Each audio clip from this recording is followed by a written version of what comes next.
Assalamualaikum warahmatullahi wabarakatuh. Salam bahagia, salam Mekah di hati. Berjumpa kali ini dalam kelas GPP 1063. Pada hari ini 16 Mac 2021, hari Selasa. Dan kelas ini selama 2 kali, iaitu pada hari Khamis nanti kita akan ke siaran lagi. Dan mari kita sama-sama kita membaca selawat sama-sama. Allahumma salli ala Sayyidina Muhammad wa ala ali Sayyidina Muhammad kama sallaita ala Sayyidina Ibrahim wa ala ali Sayyidina Ibrahim wa barik ala Sayyidina Muhammad wa ala ali Sayyidina Muhammad kama barakta ala Sayyidina Ibrahim wa ala ali Sayyidina Muhammad fil alamin majid. Alhamdulillah, ya Allah, alhamdulillah kita diberikan kesempatan bernyawa lagi, bernafas lagi untuk beramal bakti, menabur jasa dan bakti dan juga mencari ilmu. Mudah-mudahan anda semua dan yang mana sudah kembali ke perkuliahan semula setelah kita seminggu bercuti, walaupun ada di kalangan rakan-rakan kita yang tidak dapat balik ke kampus. Kita pada hari ini, pada 16 Mac ini agak besar kerana luas dan sangat penting juga. Boleh dikatakan bagi saya penting sebab tajuknya pun tentang keguruan, profesionalisme keguruan, iaitu bab 6. Baik, sebelum kita meneruskan acara, tak nak buang masa lagi, saya nak memberikan anda sedikit penjelasan kenapa tidak ada kelas segerak Google Meet live seperti biasa. Kerana pada minggu ini 15 sampai pada 19 terlalu penuh acara-acara secara online, di mana saya sendiri sebagai penceramah program transformasi minda di mana guru-guru perlukan pengesahan jawatan DG41. Jadi guru-guru ini yang telah berkhidmat ni, ada yang berkhidmat telah setahun, tapi mereka perlukan pengesahan jawatan. Bila memerlukan pengesahan jawatan, mereka perlu mengikuti satu kursus wajib. Kursus wajib itu dinamakan PTM, Program Transformasi Minda. Nanti anda pun wajib ikut. Kemungkinan besar anda dikecualikan, bukan maksud tak dapat ikut. Anda diberi kesempatan untuk mengikuti kursus itu semasa semester 8 nanti. So anda beruntunglah. Jadi bila bertugas nanti di sekolah, tak perlu lagi ikut kursus wajib ini sebab anda telah mengikutinya awal semasa berada di IPG. So pengesahan jawatan awal mungkin lebih cepat. Itulah penceramahnya. Saya sebagai salah seorang penceramahnya, slot saya memang pada hari Selasa itu, iaitu pada pukul 10.30 pada pukul 9.30 pagi hingga 10.30 pagi, 1 jam. Jadi waktu tu belum pasti, tapi boleh jadi akan tertukar dan sebagainya. Jadi untuk mengelakkan sebarang kemungkinan, saya adakan kelas ini dan saya melalui YouTube Premier Live ini, ataupun saya private ataupun unlisted. Yang penting anda dapat mengikuti kelas ini dengan baik. Okey, selebihnya nanti akan anda lihat apakah kegiatan aktivitinya ada di dalam classwork, di dalam Google Classroom. Baik, anak-anak semua, pelajar-pelajar yang saya kasih semua, dua-dua unit PGN1 atau PSP, dengarkan atau tonton video ini kerana ada selang-selilah. Tak adalah ceramah cakap saya seorang membebel, tapi ada rakaman video-video yang kita akan kongsikan bersama. Okey, sebelum kita jadi itulah ringkasannya kenapa kita adakan YouTube Live ini, YouTube Premier Live ini ataupun YouTube Unlisted ini, agar anda dapat mengikuti penerangan dengan lebih baik, dengan lebih sempurna, lebih jelas. Walaupun memang secara live bersemuka itu lebih baik, ataupun Google Meet itu lebih baik, tapi tak apa. Yang penting anda tonton, jangan lupa isi Google Form kehadiran, GF kehadiran itu, kerana saya dapati ada beberapa kawan-kawan awak yang lewat isi, mungkin terlepas pandang ke, atau tak tahu ke, atau buat tak tahu ke. Tolong cek kehadiran itu, sangat penting di kemudian hari, sangat penting. So jangan ambil mudah. So Kristina, Syamira, saya berikan perhatian kepada rakan-rakan kita. Syamira, Kristina pun, kawan-kawan lain tengoklah juga mereka. Takkan korang ni betul-betul lumus jaga korang. Korang pun kena jaga bos-bos awak ni. Ladies hebat ni. Okey, mari kita tengok satu video ni 3 minit lebih sebagai satu pembuka kuliah kita pada minggu ini, iaitu minggu ke-9.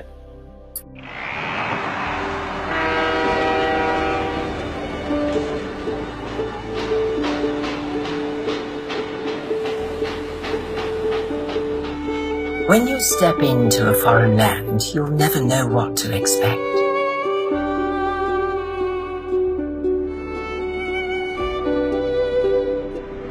And admittedly, you're never prepared.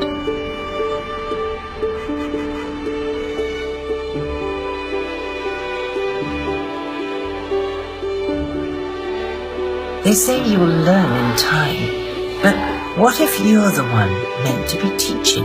Good morning, my name's Emma. I'm your new teacher. Gosh, I feel like a candle melting in this heat.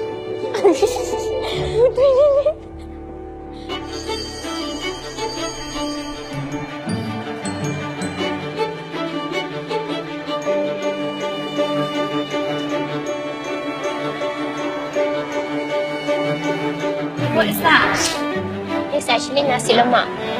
And my mom said this is the best breakfast in the world.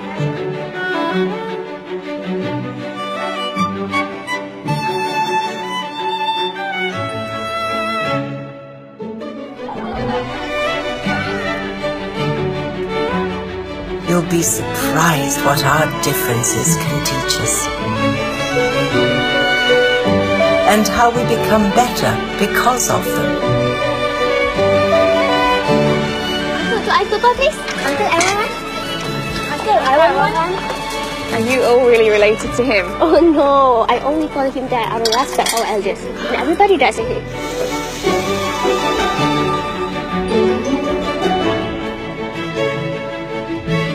Is it good? Hi, teacher. Hello. Can we come in?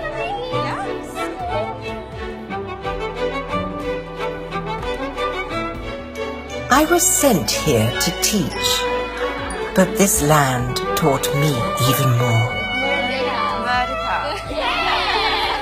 Through its people, I now appreciate the harmony that comes from their diversity.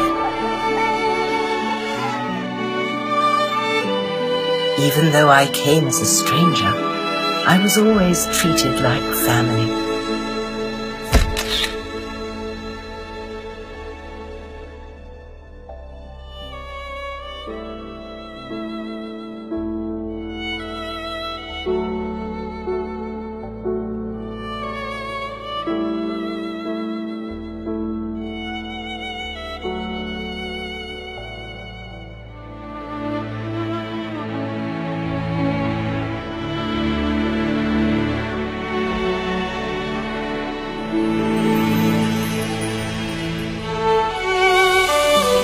Your mum's right.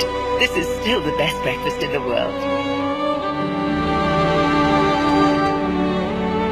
This is my home now. How long will you be in Malaysia? About a few months. Boleh mengambil inspirasi kisah ini. Jadi tajuk kita bagaimana kita menjadikan profession keguruan ini sebagai satu profession yang sangat memberikan anda satu, bagi saya satu amal lah, amal kita untuk di kemudian hari di akhirat. Jadi bila anda buat satu tugas pekerjaan, lakukan itu sungguh-sungguh. Dan sudah semestinya satu usaha yang sungguh-sungguh itu akan Allah uji. Allah akan uji dalam keadaan anda dalam keadaan bahagia, dalam keadaan anda tertekan dan sebagainya, Allah akan uji. Setiap ujian daripada Allah tu, Allah akan naikkan darjat. Saya sendiri pun diuji walaupun dalam keadaan COVID dan sebagainya, semua Allah. Jadi beri satu sikap yang positif lah juga, agar kita dapat sentiasa terus mengerjakan usaha kita dengan baik, dan moga-moga Allah akan mudahkan tugas kita. Okay guys, mari kita sharekan tajuk kita pada hari ini seperti mana yang anda lihat dalam skrin ini, iaitu inilah tajuknya.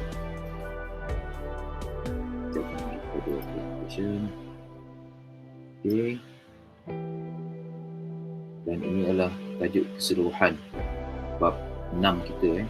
Kalau anda perhatikan ni, saya ada buat berbagai warna di situ, iaitu akan dimulai dengan warna hijau dan kita akan bergerak ke warna biru.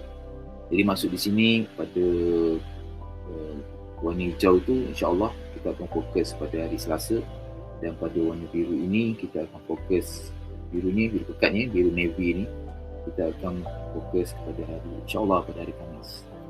Dan dapatlah kita selesaikan kedua, maksud saya pada hari Selasa ni kita cuba hijau dengan biru navy ni.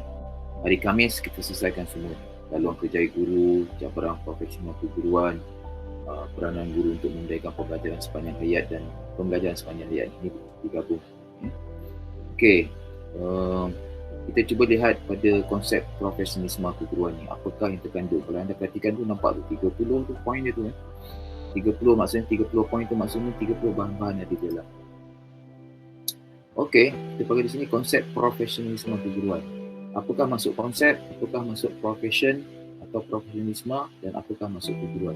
Sini saya bantu anda lah. Sebenarnya benda tu dah ada dalam anda punya buku teks tu Kalau saya tekan di sini, tengok kita memegang kepada pelan induk lah, pelan perancangan pelan pendidikan, pembangunan pendidikan Malaysia ni 2013-2020. Ni kita kena pegang.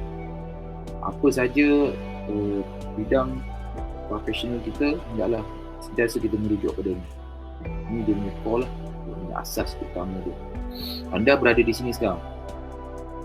Okey, kemudian kita perhatikan bahawa di atas sekali ni, tinggi ni, inilah masuk konsep. Ni saya rasa anda boleh cari sendiri lah. Boleh ingat lah benda ni konsep tu. Maksud dia dasar lah. Ingat saja tu. Dapat terbentuk kebebasan. Kemudian apakah masuk profesionalisme tu, kata dasar dia profession. Ingat, tengok tu. Ada lah di dalamnya dari cikgu. Ada ni, pengikut ni. Ada kursus dan berterusan, latihan khusus. Bukan kelayakan berpendidikan tinggi, bicara sarjana muda tu, jangan main. Itulah maksudnya profession. Kemudian kita lihat lagi, bawah tu ada lagi ni. Habis lagi, kita bergerak bawah sikit. Tengok sikit apa yang berada di bawah. Ni dia. Keguruan tu adalah hal yang berkaitan dengan ilmu. Menjadi guru.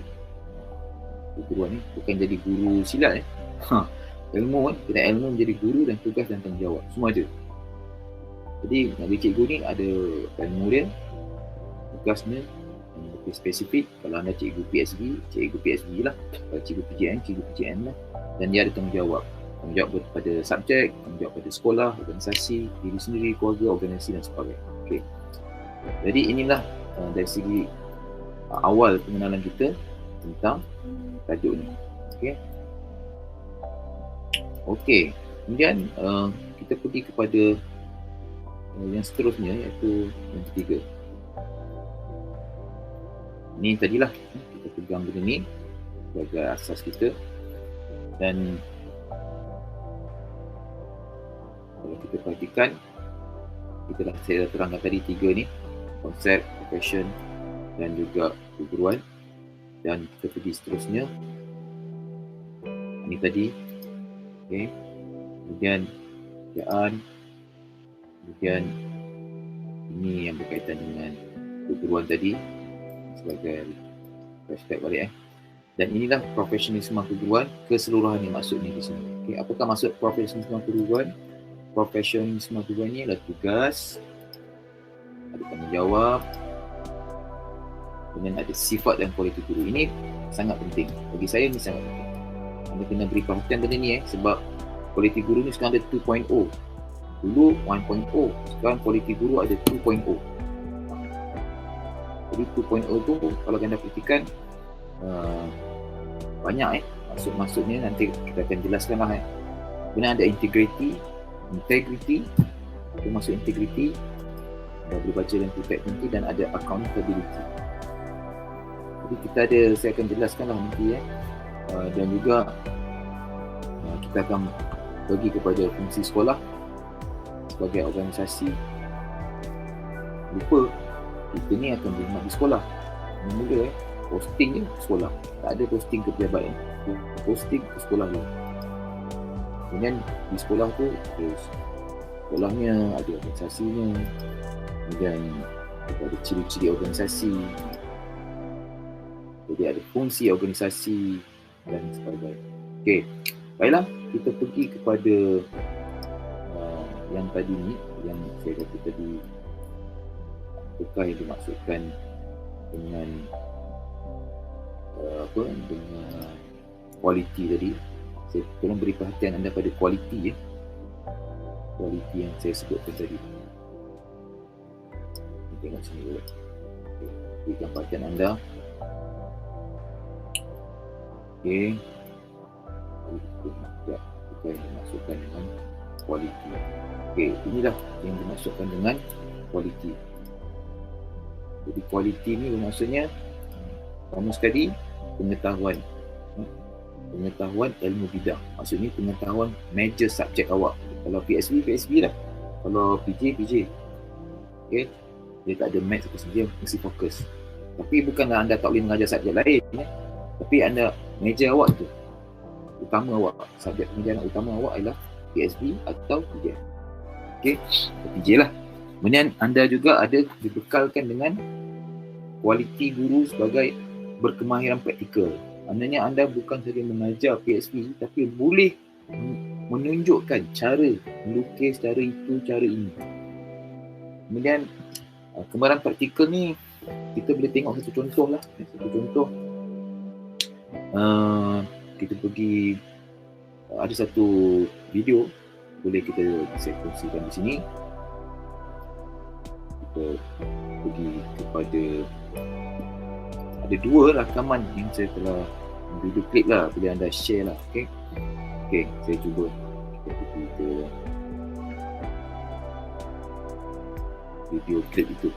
Cuba saya cari. Itu insyaAllah dah ready dah. Dah ready. Okey, ramai basuh berus salah.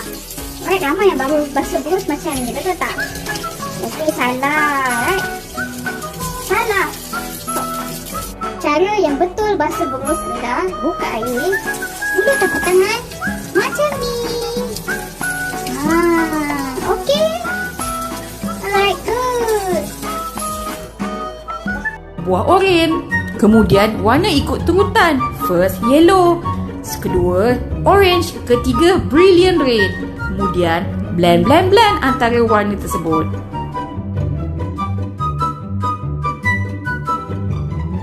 Tujuan blend warna adalah untuk meratakan warna dan dapatkan tone yang menarik. Guna sedikit sahaja air bersih untuk blendkan setiap warna. Kemudian dab-dabkan pada permukaan oren untuk hasilkan jalinan atau tekstur buah oren. Melalui bijak warna, you all warna secara sistematik. Bukan main belasah je warna. Bukan saja bagi cakap je, tapi anda boleh buat. Ditunjukkan contoh kepada pelajar-pelajar anda. Jadi mereka tu dapat maklumat tu lebih jelas dan mereka faham, wow, cikgu hebat lah, cikgu best lah, cikgu tahu. Tengok see the leg lah, tengok kaki lah, cikgu kan. Itu Maksudnya anda boleh, kalau cikgu PJ, anda boleh cakap, jangan cakap stretching, macam ni, anda boleh buat stretching tu. Contoh macam ni, macam tu. Anda mampu buat. Okay. Itulah maksud dia. So, itu contoh-contoh video klip lah. Yang mungkin boleh membantu menjelaskan lagi anda. Dan mungkin saya akan dapatkan lagi rakaman-rakaman tentang PJ pula lepas ni. Sebenarnya saya ada banyak rakaman, ada 2-3 rakaman lah pelajar senior awak PJ dulu yang buat macam mana akaun TikTok.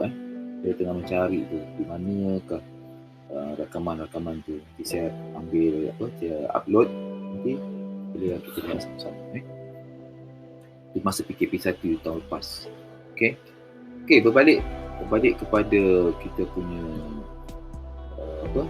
kelas tadi, iaitu profesional perubahan ni. Kita tengok sekejap. Okey, itulah dia kemahiran praktikal. Kemudian ada kemahiran tanggungjawab sosial, di mana mungkin ada intrapersonal, ada interpersonal. Maknanya anda ni boleh positif dalam intrapersonal ni. Maknanya anda, kalau kata hati insting awak tu sejajar lah dengan anda sebagai seorang guru. bukan orang lain ya. Jadi anda ni sebagai guru, apa saja tindakan anda sebagai guru.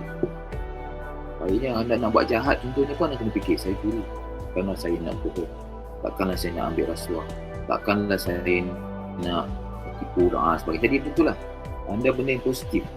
Dan interpersonal hubungan anda dengan orang lain, anda positif. Tidak ada yang buka-buka, mengada-ngada. Contoh mengada-ngada tu boleh sebenarnya, mengada tu manja-manja, it's okay. Tapi kalau sampai dah macam mengata, anda maki-maki hamun apa semua, itu bukan guru itu bukan guru. Itu bezanya guru dengan orang lain. Okey, kemudian dia akan pergi ke bawah tu tadi, nilai sikap professional. Kita ni kerja secara profesional. Dari sikap-sikap macam mana. Jadi kemahiran komunikasi sama tadi, interpersonal tadi. Dan kerja berpasukan. Boleh bekerja dalam cara berpasukan, bukan kerja seorang-seorang, duduk tak nak campur orang. Kalau tak nak campur orang mungkin ada masalah, kan kena selesaikan, kena cari, kena ungkapkan pada orang pakar. Kena beritahu lah, kena kongsi. Kita percaya. Dan ada kepimpinan, kemahiran menyelesaikan masalah. Ada kemahiran menyelesaikan masalah tu bukan menyelesaikan saja, tapi dia buat kajian. Contohnya kajian tindakan dia macam mana, pengajaran saya bagus ke tak bagus, cara saya bercakap tadi tu betul ke tak betul. Jadi kita sentiasa ada feedback dari orang, jangan syok sendiri. Kemudian kemahiran pembelajaran sepanjang hayat, maknanya walaupun anda ni cikgu, walaupun anda dah bersara, anda masih lagi boleh mengajar dan anda masih lagi boleh mencari boleh lagi menyumbang kepada negara walaupun anda dah pencet. Dan kemahiran mengurus pelajar-pelajar dan sebagainya. Dan perusahaan. Kalau anda perhatikan semua ni, kita perhatikan semua cikgu serba boleh kan. Cikgu ni serba boleh. Kita perhatikan 1, 2, 3, 4, 5, 6, 7, 8. Semua serba boleh. Daripada mana Cikgu Roy dapat ni 8 benda ni? Tengok dalam teks tu ya, sangat-sangat penting untuk anda ambil tahu. Contoh-contoh ni nanti akan anda lihat nanti dalam classwork aktiviti kita. Anda boleh tengok ni aktiviti kita apa kita buat, tajuk ni sebenarnya 8 ni kalau kita dulu. Okay. Dan untuk satu lagi rakaman video klip, bukan video klip tapi gambar-gambar yang mengatakan ni cikgu ni serba boleh. Manakah cikgu serba boleh itu? Okay. Saya share lagi. Okay. Jadi jom. Banyak yang kata cikgu serba boleh berdasarkan itu tadi. Dia tak silap saya ada 4 gambar lah yang dapat saya tunjukkan pada anda. Okay.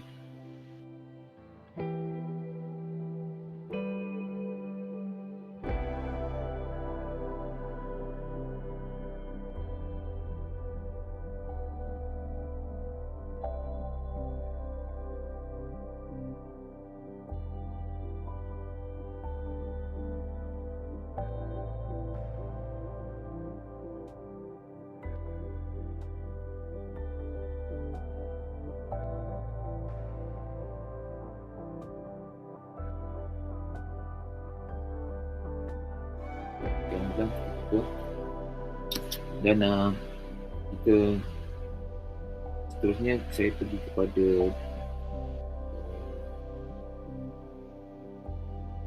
organisasi di sekolah pula. Jadi kita dah pergi kat sini tadi kan, kita dah pergi dekat sini. So kita akan bergerak. Jadi saya nak sentuhkan sikit tentang accountability tu. Accountability tu anda boleh tengoklah sendiri dalam Wikipedia dia, dalam tab dia. Inilah yang saya ambil daripada dia orang bahasa pustaka sifat bertanggungjawab terhadap seseorang atau satu keputusan tindakan. Ya, maknanya dia bertanggungjawab pada murid-muridnya. Apa tindakannya? Contohnya kalau kelas tu hujan lebat, bumbung, bocor sebagainya, cikgu kena buat keputusan. Hari ni kita tak perlu buat sesi, tidak ada kuliah, tidak ada kelas, kita akan pindah ke kelas lain. Kita akan buat sesi pengajaran saya di sana. Macam tu. Dia ada bertanggungjawab. Bukan, saya tak tahu lah nak macam mana ni, kena dah panggil. Dia mesti ada keputusan. pengajaran masih diteruskan. Okey.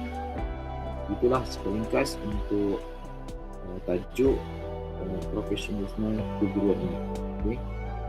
Dan kita pergi kepada tajuk yang kedua, iaitu kita lihat ini. Okey. Fungsi sekolah. Bila anda dah jadi belajar, dah siap-siap jadi guru so anda akan siap sedia untuk khidmat di sekolah. Apakah perkara yang ada dalam tajuk fungsi sekolah sebagai asasi? Ini dia sekolah, tempat belajar, organisasi, susunan. Ada organisasi tu ada susunannya, carta organisasi. Macam anda pergi kat lobi kan, pejabat anda jumpa carta misalnya pengarah, timbalan pengarah, pejabat ketua jabatan sebagainya. Macam itulah. Ada pengetua, ada penolong kanan satu, kanan hem dan sebagainya. Okay. Banyak ada ciri-ciri organisasi. Ciri-cirinya ada mestilah tujuan, ada koordinasi, spesifikasi tugas, pembahagian kerja yang spesifik, saling kerjasama. Itu ciri-ciri. So ada 3, ada 4. Dan fungsi organisasi ni ada 1, 2, 3, 4. Sama juga. Rancangan, pembahagian tugas, pengauditan dan pemantauan. Pengauditan ni penting ni, nama ni, nama dia macam agak pelik. Pengaudit, audit maknanya maksudnya akan dikira, dia akan ditengok. Kalau anda mengajar, cukup tak? Habis tak anda mengajar silibus atau sukatan pelajaran tu? Dari segi tugas, anda buat tak tugas-tugas tu? Pemantauan, ada pantau tak pelajar-pelajar buat kerja rumah sebagainya? Ini banyak kisah-kisah yang berlaku. COVID, mana cikgu-cikgu tak dapat nak melakukan pengajaran. Apakah melalui dengan PDPR tu dapat membantu? Inilah kalau kita fikirkan nanti banyak perkara-perkara yang saya katakan tempoh hari bila terjadinya pandemik ni, kita berada di norma baru. So kemungkinan organisasi ni, fungsi sekolah ni sebagai organisasi ni mungkin akan ada kesannya nanti dari segi norma baru ni. Mungkin sekolah masih lagi sama, maksudnya organisasi mungkin akan berubah. Maksudnya berbagai-bagai mana bersistem ni mungkin akan dimasukkan digital di situ. Kerana ciri-ciri organisasinya mungkin akan tambah baik, mungkin akan ada PDPR dekat situ. Sekarang dah ada berbagai kan kaedah-kaedah pengajaran dalam talian, luar talian dan sebagainya. Dan fungsi organisasi ni mungkin pengauditan atau pemantauan mungkin akan dibuat secara bersemuka dan juga secara dalam talian. Ini semualah norma-norma baru ni akan ada banyak perubahan insya-Allah. Kita tunggulah nanti pelan pembangunan baru pada era tahun 2025 nanti. Mungkin ada itu bagi saya ada. Okay guys, bagi saya mungkin cukup untuk kali ini perkongsian saya. Mudah-mudahan apa yang saya sampaikan ni, kalau ada kesilapan, ada klik-klik tadi yang sebagainya, kesilapan teknikal dan sebagainya tu saya harap maklum lah kita proses belajar nama baru ni, dan pelajar-pelajar saja kena menyesuaikan diri saya sendiri pun terpaksa menyesuaikan diri. Okay guys, itu sajalah.